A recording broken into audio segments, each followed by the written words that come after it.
The contemporary world is undergoing a change in many respects similar to that prompted by the earlier appearance of large population centers. The growth of such centers weakened intimate and direct lines of authority and contributed to the appearance of many conflicting and cross-cutting allegiances.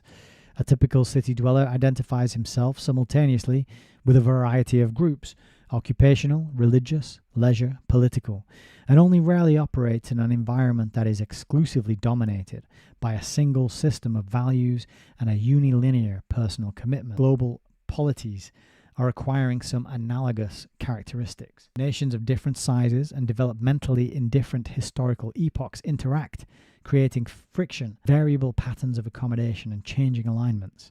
While the formal rules of the game maintain the illusion that it is played only by those players called states, and when war breaks out, the states become the only significant players, short of war, the game is truly played on a much more informal basis, with much more mixed participation. Some states possess overwhelming power, others, the mini-states, are overshadowed by multi-million-dollar international corporations, major banks and financial interests, transnational organizations of religious or ideological character, and the emerging international institutions that in some cases, quote, represent the interests of the minor players. For example, the UN, or in other cases, mask the power of the major ones. Just the admission and the acknowledgement that the level of the state is really not where it's at in a lot of cases.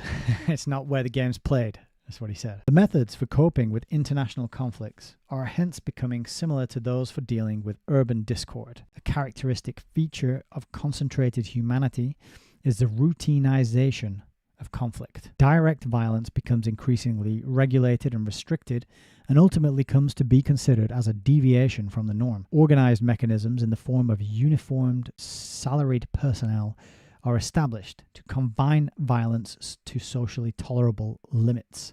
So he's talking about the monopoly on violence, which is held by the state, and the dishing out of uniforms to bullies and thugs who think they have the right to go around kidnapping people and putting them in cages. The socially tolerable amounts of violence. Yeah. A certain measure of crime is accepted as unavoidable for the sake of order. Therefore, organized crime is generally preferred to anarchic violence, thus indirectly and informally becoming an extension of order.